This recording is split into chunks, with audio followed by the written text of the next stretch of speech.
almost a decade out of Silicon Valley. I think a lot of Indian companies can go public now. I think we have this old traditional kind of Dalal Street thinking that how can a company go public without making profit.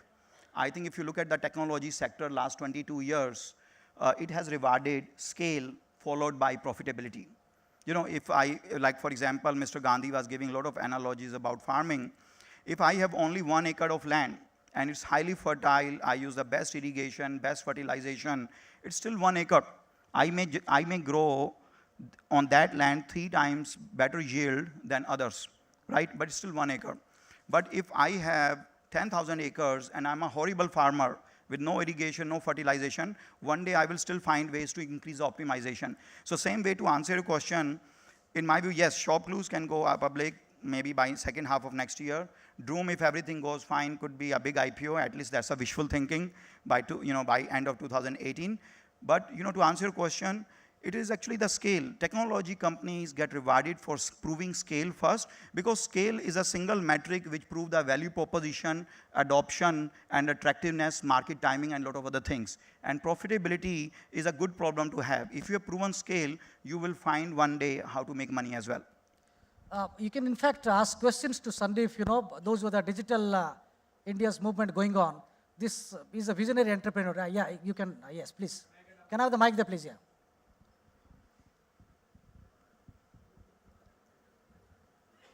Mr. Sandeep, my question is on your payment part. Any e-commerce company in the country like India, where so much of black money is there, using cash for transaction is almost a curse. And problem is that this is disincentivized. The paying cash gets you, go buy an air ticket, you'll get it straight. You make an online payment, you'll have to pay convenience charge. You buy a mall, you have to pay extra for that. So my question is that why the e-commerce companies are not, you see, you have already made some of the e-commerce companies are only having a app-based. They are not doing any other way of transaction. So why can't you people make it a, no cash, you do it only on online payments or plastic card or something like that? Why can't you do it? See, that's a great question. By the way, I mean, just to give you context, when I started Shopclues, the national average for cash on delivery in this country was 85%. And I personally thought, independent of black money, that cash on delivery is not, it's a kind of cancer for e-commerce company with a very thin profit margin. If you think about it, e-commerce is not like software or Google and Microsoft business. It's a very small profit margin business. So you cannot have a margin of errors. Anyhow, so we actually said, if you pay by prepaid sources, we will give you something called Clues Bucks. So that was very small way of incentivizing people to use prepaid payments rather than cash on delivery. Second, we ran a lot of very popular deals such as Sunday Flea Market and so on, and there is no cash on delivery available on those. Because of that, after 1 year, actually national average went down from 85 to 80, but for us, COD was less than 10%. Most of the venture capitalists I used to thought I'm missing a zero. Instead of 8%, they thought it was 80%. But this is how we kind of solved it. But you have to understand that when I started Shopclues, I could not change everything because it's not like, I would not be sitting here, there'll not be any Shopclues if I said there's only prepaid. But I still brought some innovation and I dare to brought that change. But to your bigger question, look, India has the highest cash on delivery. It is not because of black money in my view. It is because only 25 to 28 million people have credit cards and they are very leery of using it. 88 million people have debit card. Half of them do not even know they have a debit card because they opened the bank account, got it. 40% of the people in this country have no bank account, right? And so these are some of the structural problem. Another biggest problem is India, unlike US, Western Europe, and Japan, is a low trust market. Here people don't trust. Here the mentality is ek haath se le, ek haath se de. So the equivalent of ek haath se le, ek haath se de is COD. Sometime in fact it is so bad, people will order same item at 5 places saying whoever delivers me first, I will just accept that. When I send one item with COD and it comes back as a return, 35% chances it is not going to be in the same condition. So if the business economics is going to be this bad, I'm also going to recover somewhere from the consumer. right? It's not like the World Bank is funded e-commerce business in this country, right? So I think I don't think, in fact, black money could be one angle, but I feel it's a low trust market. And as you build trust, as you become more global brand, I feel more and more people will pay through prepaid sources. But once this country move to the full prepaid sources, I think it'll be one of the best e-commerce market in the world. So that was Sandeep Aggarwal, one of the most visionary entrepreneur in the digital space, made you talk about his journey and his entrepreneurial drive in starting Droom and getting huge success in the market. Thank you very much for coming on the show, and you're also to be here because we're starting the panel discussion. Sure. Can I have the mementos, please?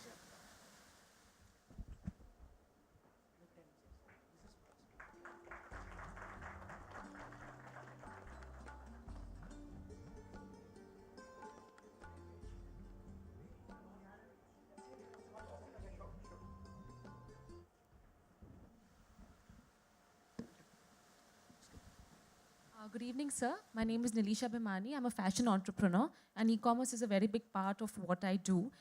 My question was specifically regarding the statement that you made about scalability, followed by profitability.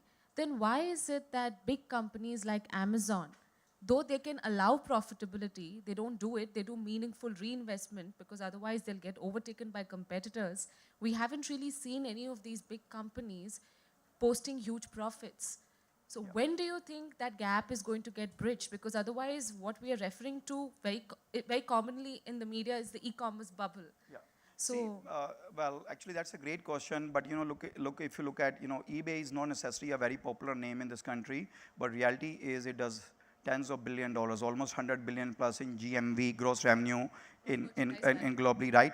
But its market cap is today not even 1/15 of Amazon, right? So my point is, what if I tell you it takes 15 to 20 years or maybe 25 to 50 years to create a world-class company, right?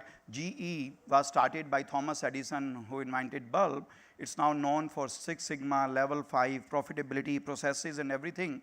But trust me, first 25 years it was full of chaos and confusion, right? So it's just a matter of, what horizon do you assign? If you solve a business for long term, I think you get rewarded. And global investors are the reason why Amazon is $400 billion market cap company without delivering profit, is because they are growing at a rate of 20 to 23% in spite of reaching $100 billion plus in business, right? And that is hard to replicate. If you want profitability, there are a lot of companies. And by the way, don't take me wrong.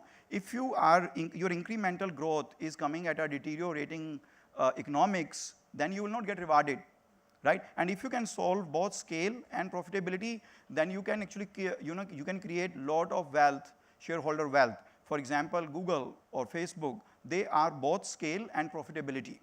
But in e-commerce, it is very difficult to make money in the beginning because you have to address a lot of things. But yeah, I mean, my point is, right now in this country, or it almost feels like bubble in e-commerce, but look, it is still, e-commerce is only 1.6% of the retail, right? In USA it is 7%, in China it is 25%.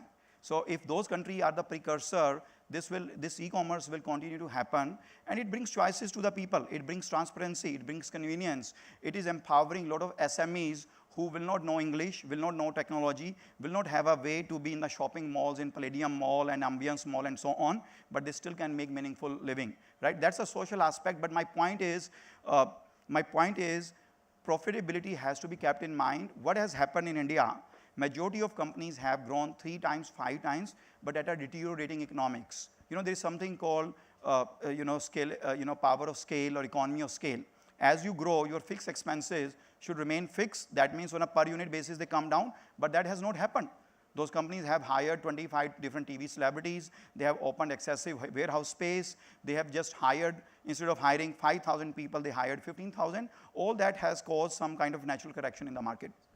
and I think after the recent rulings made by the government, we are seeing a huge market correction. So I think what you mentioned in the end will probably get taken care of as we move ahead. Yeah, well, so, yeah, no, I think, look, I don't think, if honestly, I'll be very honest with you, for the new industries, if you need government to correct the things, then to begin with, as entrepreneurs, shame on us, right? So I think, you have to solve you have to solve a business because you see something as a size of Mount Everest or a rock, which others sees as a pebble, right? And you are driven and obsessive and eccentric by what you can solve. You see that very uniquely than others, and then everything else take care of that, right? I think government, I think the best thing government can do is just give up, or, just be cheerleading, don't regulate the industry.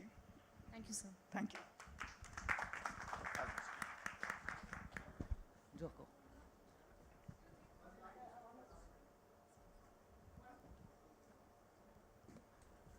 Hi, Sandeep. I think it's fantastic what you're doing, and you're competing with Thank you. the Thank you.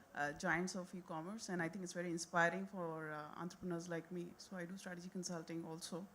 And one question, I think I have two questions for you. In comparison to Flipkart and Amazon and eBay and a bunch of these guys, what kind of product innovation do you do in terms of sourcing products? Because the thing is, one vendor could have his products across 5 companies or 10 companies or 20 companies. What is the product differentiation that you offer that is able, that can help you, that helps you in leveraging against Flipkarts of the world?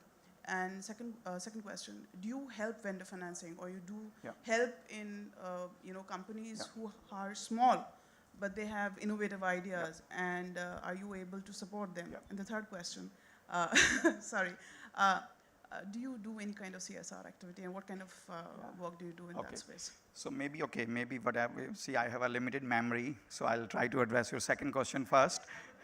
No, that's fine. Second question, in terms of vendor financing, yes, we have tied up with a lot of companies and a lot of banks. So whether it is a small micro, like not micro, but as a vendor, if you need a working capital support, we do that. We also run annually some kind of entrepreneurial competition, where if you have great idea which sits into e-commerce, you can pitch for it and perhaps get funded. In terms of your first part question, about the product innovation. Look, see, we were the first we were the first marketplace in India. So as a marketplace, we had to now think about it. Can we build a platform where someone who does not have deep pockets, does not know English, does not have technology power, but can sell something online? That person can probably source a product bigger and better than you and I can do, and he can sell online. So we actually build a platform which is completely self-service, very simple and intuitive. When you take a vacation and you upload your pictures on Facebook, you don't call Mark Zuckerberg that upload my 7 pictures because I went to some vacation. When you draft a Gmail, you do it on your what I'm saying maybe sound very stupid, but thing is, these are the self-service technologies, right? When I buy a 4,000 rupees Android phone, I don't need someone to come to my home and tell me how to switch it on, switch it off, how to send a message, right? Even a rickshaw puller or uneducated person knows it. So to answer your question, we have built self-service technologies so that anyone, independent of their size, sophistication, education, capital, can now sell online. So anytime, anywhere, using any device, you can now upload your product, change quantity, change price, and sell online. So that is main thing. And even the other giants, they still don't have that level of technologies even today, because we are not like we are not a pure like Silicon Valley of offering, and after 20 years now customizing for India. We knew what exactly are the 15 million retail SME, small and medium enterprises, what do they need to sell online. So that's what we built. And regarding your third question, CSR activity. Yeah, I mean, look, is it at a company level or at my level or? Both. Okay. Look, at a company level, we do a lot of things depending upon what are the themes. I remember during many natural calamities and disasters, if you had bought a product at Shopclues, we will match it. If you let's say donate 10 rupees, we'll match it for 10 rupees and so on. So we do a lot of these things, and these are some of the very small ways how we can make our contribution, give to society. Right. In terms of my personal activities, look, I have some my own trust activities to empower underprivileged kids and women. I but would rather focus on the corporate yeah. side rather So on the than- corporate side, as I mentioned, it's primarily, it's primarily the opportunities. Look, first of all, not trying to avoid your question, but No, thing it's is, okay. thing is, if the business is doing its economic agenda fine, it's actually already contributing a lot, right? Yes. We have 500,000 sellers on our platform, and roughly 40% of them actually make their living using our platform. These are the people, if you meet them, these are people from small places. They could be Kota in Rajasthan, as I mentioned, Moradabad or Panipat and Trupati and so on. So, like we have, I remember within first year, we actually had a sellers from Jorhat, from Lakshadweep, from different places. These are the people, and I remember I met one seller who actually for 35 years sold his products in Purani Delhi, and he said, and he was like, literally, he hugged me and cried. He said, sir, I never experienced that I have a buyer from Coimbatore, I have a buyer from Bangalore, I have a buyer from Chennai. All my life, everyone who bought my product came from within the 30-kilometer radius from where I live. So my point is, one is this aspect, but otherwise, very specifically, as I mentioned, based on the various national themes, etc., we would love to participate. If we are making our living from here, we also need to give back, and we completely believe in that. Okay, great. Thanks a lot. Sure, thank you.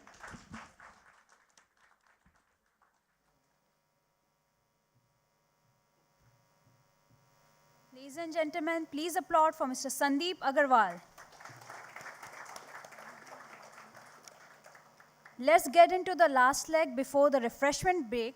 This is a panel discussion, and the topic for discussion is Disruptive Cashless Innovations in India, India's Emerging Digital Payment. To carry forward this discussion, may I please call upon the moderator, Satya Brahma, Chairman and Editor-in-Chief, Network 7 Media Group. So he's the moderator. He'd be joined by, may I call upon Mr. Sandeep Aggarwal again, who is CEO and founder Shopclues and Droom. Sandeep Aggarwal. May I please call upon Shashank Joshi, MD, My Mobile Payments Limited. Shashank Joshi, Prabir Roy, CEO and founder Paymate. Anirban Poddar, founder and CEO ShopHop. Sudarshan Purohit, CEO and founder Zenify.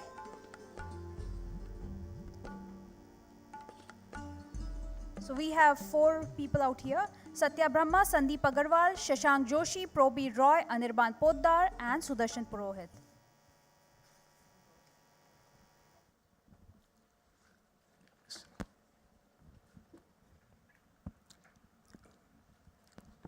Can you take one chair out, please?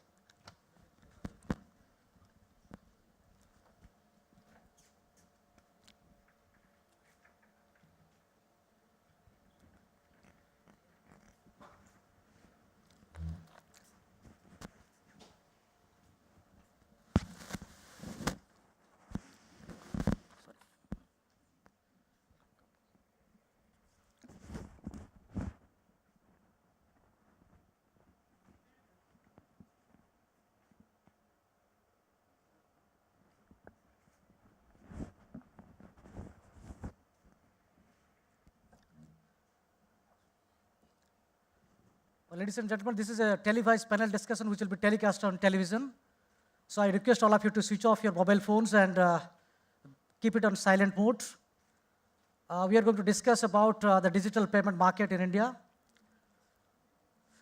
Hello and welcome to the very special episode of Make in India's Visions of Digital Payment. At the very special meet of India Leadership Conclave, 7th edition, where the focus is more on the digital payment market, and we have with us some of the most luminaries leaders on the digital payment. On my left, I have a young person who is trying to make a difference in the product that he has. He's Anirban. On my right-hand side is a pioneer actually, who founded Shopclues as well as a Droom. And to the next right center, we have with us someone who is working closely with the mobile payment and trying to bring in the social Mr. Prabir Roy. And another gentleman on my right-hand side is Sudarshan Jain, and he's also from Bangalore. and is working with the real estate market trying to make a difference. If I could start with you first, Anirban, can you please tell me that how your journey has been so far, and since the digital empowerment of India has happened, as you know that Prime Minister of India is focusing a lot on Digital India mission, and Prime Minister is very confident that India actually has arrived in terms of its digital market. So when did you start your operations? What is that went on your mind? Sure. So first of all, thank you so much for having me. Basically, I'm the founder of ShopHop. We're a curated marketplace for food brands. We launched in January, and what we're trying to do is find homegrown entrepreneurs that want to start a packaged food brand and help them with that. So of course, Shopclues is exemplary in the field of making marketplaces, and Sandeep, you mentioned people that make a living off Shopclues. I think any successful marketplace does that really well.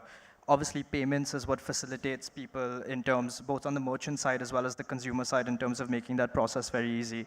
And I think there's been a lot of changes since I've come in itself. It's still a COD market. When you're an early stage startup, you deal with a lot of COD, but now with UPI coming in, along with NEFT and RTGS, I think it gives you a lot to play with. So in the future, if even if it's COD, the reason people want to do COD is because they want to see the product. But if it's not a cash transaction at that point, if your delivery boys are enabled with a terminal where they can swipe and payments are made more smooth, it makes the entire ecosystem much better for everyone. The journey's been great so far. I mean, very exciting. We're just 23. I have a couple of my high school friends. We started this together, so we're learning a lot. But we're growing quickly, and it's exciting to be here. Okay. Let me move to another gentleman, who is very young actually. Purohit, when you started this, that online market space for the renting houses and all, this is a very complicated business actually. So how did you manage to get so much of tenants and the rent holders in one place actually? Right, so it is all because of technology. And tell me something about your organization also before starting there. Yeah, right. So at Zenify.in, what we are trying to do is, if you see complete rental experience, right now the state is very horrible because it is all people driven, right? There is no technology play, but there can be a lot of things which can be done in terms of time efficient. It can be, we can have a less of hassle, it can be more cost efficient, and it will be a less risky if we can move it through technology, design, and analytics. That is what Zenify is trying to do. So it's trying to solve all the problem which both owner and tenants have in rental experience through technology and design. So with Zenify, what happened?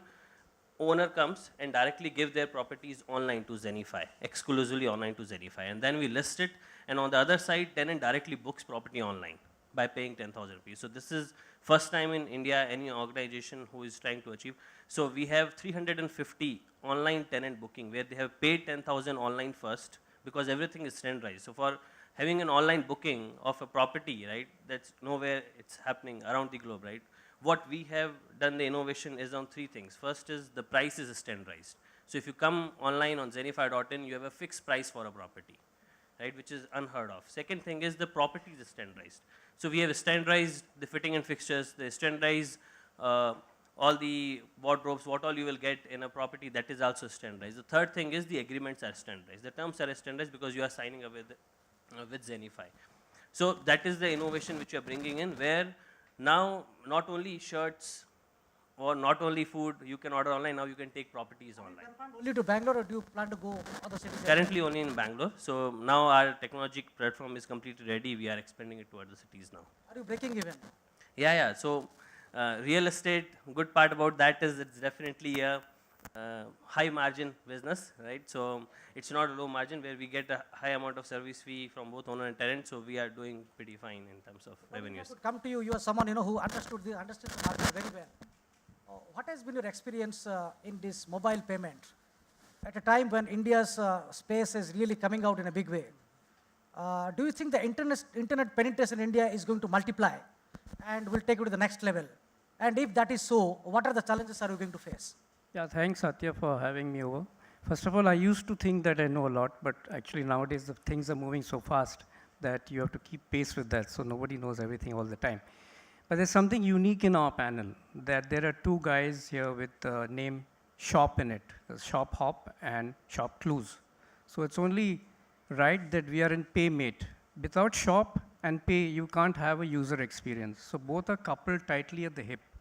Unfortunately, that realization has not happened. We said e-commerce boom, But there was no E in the commerce. It was all COD, as Sandeep mentioned, 85%. Right now it's clocking 60, 70%. But that's still the pain point of any marketplace, any e-retailer, any e-commerce play is how do we crack the payments part? Unfortunately, people have given that the lowest priority. And if you're taking a hit on your margins or your margins, the margins in slivers on basis points, and a lot of that goes in managing cash, then the only way you can get out of that loop is to use electronic payments to give you a burst of margin between 8 to 12%. So that may give you a path to profitability much faster. Now, just to add to what Satya said is, obviously, as I was reading somewhere just now that there's going to be 100 million mobile banking customers in India. A few years back, it was 0. As of March 2017, India will be processing $100 billion of mobile banking transaction processing value, which is humongous. We are doing about 200 crores a month. So this whole thing is changing. So mobile banking has been an inflection, probably on the back of wallets. Now it's only proper that all the e-commerce players crack the payment side, whether you're doing net banking or cards or wallet or whatever, you have to electronify that. If you manage to do that, then this so-called e-commerce boom will be fourfold or fivefold, because we all know how many people are on the internet. We all know how much percentage of them are shopping, but still a large percentage are using cash. How do I take that 40, 50 million and just convert it to electronic? And then when India goes to 400 million or 100 million e-commerce shoppers, imagine the throughput in electronic. And imagine the savings and the business efficiencies for large marketplaces or e-retailers or whoever it is. I think that is the plot many of the players are missing or have given it lower priority. But I know, having said that, Sandeep and others and even Arunban has realized that they have to crack that. One is the front end. You guys shopping on my site, how do I make that transaction seamless, easy, and delight? And one is how do I manage my merchant base? Today I was reading some marketplaces crossing 1 million suppliers, vendors. How do I manage things between vendors and the marketplace, between vendors and vendor, between me and the bank? So that is the back side, the B2B side. That's where the real pain point is, and I believe that that's where the real savings can come to make these companies profitable much faster than they would otherwise do. So coming to the very critical issue of safety of the customer. When I am on the online site, supposing I am on the online site of Shopclues, how safe am I? And secondly, when I get the product delivered to my place, if I find the product faulty, it takes actually a month's time. Sometimes people don't respond actually. How do you address these two complicated needs actually? See, it is, I think there is so much discussion about the safety of the online payment, but I can tell you it is safer than you carrying the cash in your pocket. When you carry the cash in your pocket, it has a bigger risk. Okay, you can lose it, someone else steal it, and so on, right? So my point is, actually, if you think about various ways how human beings spend money, actually cash is in fact one of the most unfavorable way of spending money, but we still do it, right? So there is a risk associated with everything, but honestly, other gentlemen can really highlight the technologies and the solutions they have built. But in general, first, when you give your information for a payment to an online company like Shopclues or any other e-commerce company, it's a secured environment. So every information which is collected is completely encrypted, right? Second is, honestly, in India, the online payment rules are so harder that in fact a mass adoption of an online payment is not happening, right? It's like in the name of something can go wrong, we have now almost suffocated this industry too much, right? Otherwise, it's a I take your first name, last name, phone number, address, and credit card number, expiration date, and so on, and that's about it, right? In India, in fact, unless you are PCI compliant, you cannot even retain users' information. So my point is, honestly, online payment is safe. It is safer than how most of the people are spending money. And in fact, in different countries, different online payments have emerged. In US, credit card is number 1. In Germany, it is ACH or net banking, which is number 1, right? But when, like just to give you perspective, in e-commerce, there's a saying that e-commerce is a king, payment is a queen, and fulfillment is a prince. And that's a full family, right? And honestly, as previous gentleman mentioned, payment, unless we solve the payment problem, you will never see a mass adoption, right? Income level in this country is going up, education level going up, exposure is going up. We take similar vacations with people from Tokyo, New York, and Chicago taking. We consume same movies. We have a similar lifestyle. But why there's an inhibition of adopting online payments? And in my view, in fact, regulatory things are, because see, some people, in any country, you will not find some people who know the responsibility owning plastic money. And there will always be fraud, right?